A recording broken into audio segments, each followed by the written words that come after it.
Introduction to Mindfulness.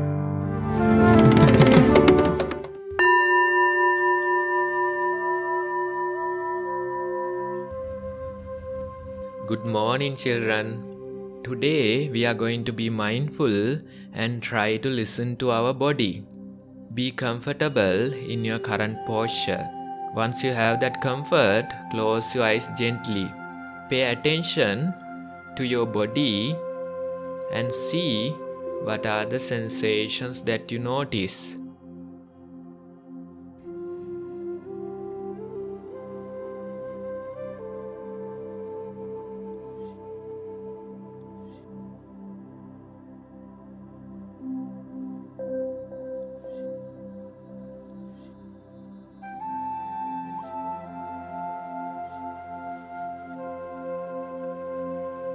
Now when you listen to your body, you may feel that various sensations are there.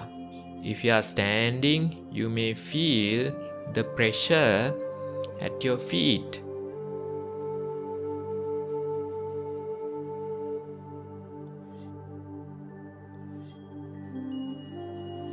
If you are sitting, you may feel the pressure on your back and the pressure on your legs. And some of you might feel the breathing as well. Breath goes in, touching your nostrils.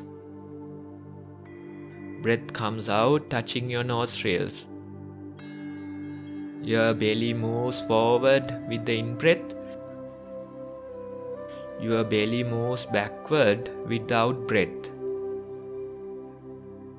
Closely listen to your body and see what are the sensations that are there.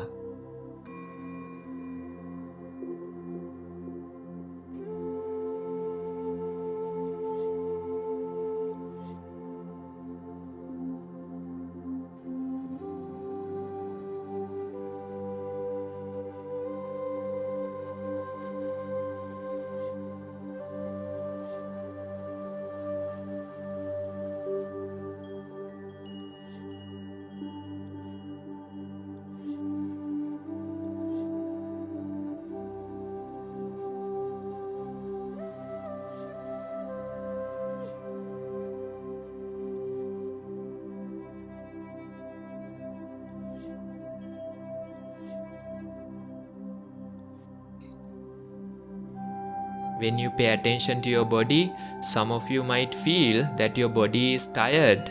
Some of you might feel that there are pains and aches inside your body. Some of you might feel that your body is sweating.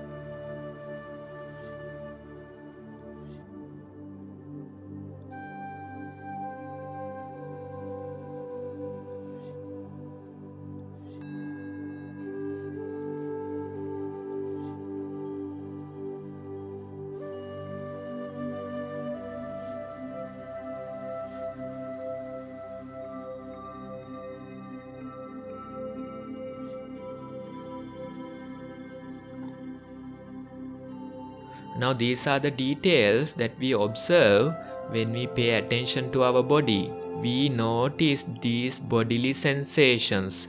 This is called listening to our body. If you know the art of listening to your body, it's a very valuable life skill. Why? Because our body is continuously feeding us with lot of information. Only if you know the art of listening to it. At times that your body might suggest that you need some water. At times your body might suggest that you are hungry and needing a snack. At times, towards the end of a long day, your tired body might say that you need a break, only if you know the art of listening to it. At times, after staring at a screen for hours and hours, your burning eyes might say that you should take a break, only if you know the art of listening to it. At times, after reading for hours and hours, your hurting neck might suggest that you should better take a break, only if you know the art of listening to it. At times, before falling sick with an illness, your body might suggest that you are coming down with something. If you notice these early signs, then you can take some herbal tea as a preventive measure. So today's invitation is that try to develop the habit of listening to your body. Now you may open your eyes again. Have a mindful day, everybody.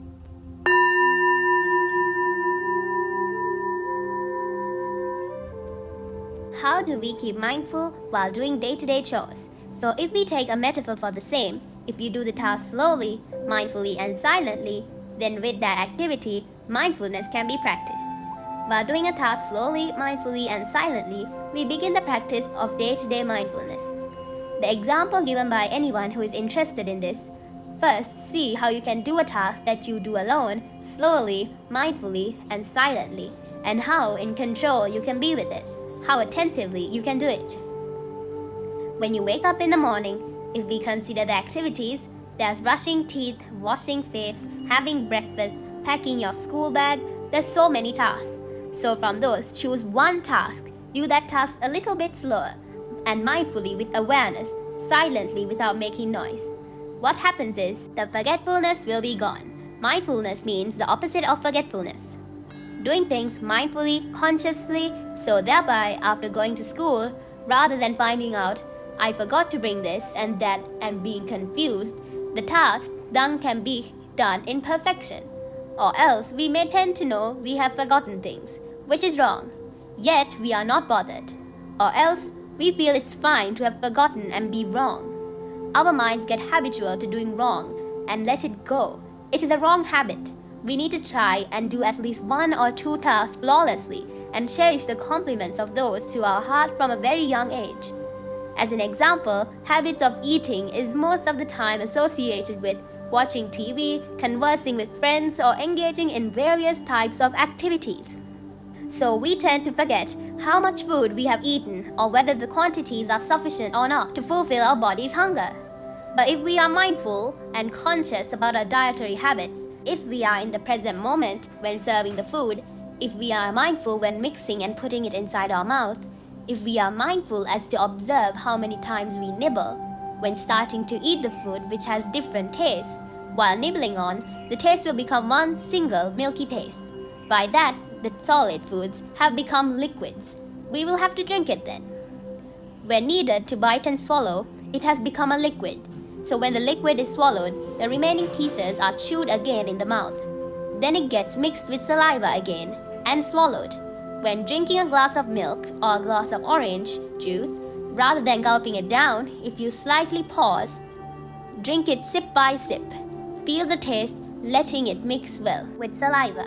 There's no heaviness of the drink to the abdomen. Likewise, if we can be mindful regarding our dietary habits, we can easily stop so many diseases, which is common across the globe, such as food-related diabetes, blood pressure, obesity, from the point of mouth, throat, or tongue. So, if we do eating or brushing teeth with a higher mental sensitivity, with an aware mind towards a particular task, you get friendly and familiar with the task. Then there's a fresh experience and interest in it. You will start feeling a freshness in everything you do with such great awareness of your body and mind. Otherwise, while engaging in work as a usual habit, and when mistakes are made, and irritation arises out of it, we will so quickly and easily say, I didn't do it, or blame it on another person and react to the incident and get into conflicts. Rather, you can make a response towards such mistakes, not a reaction.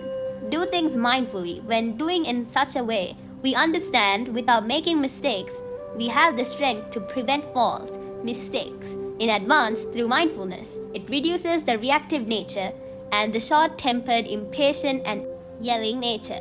And you can maintain healthy relationships among others. Thereby, the strength is high and it is great power.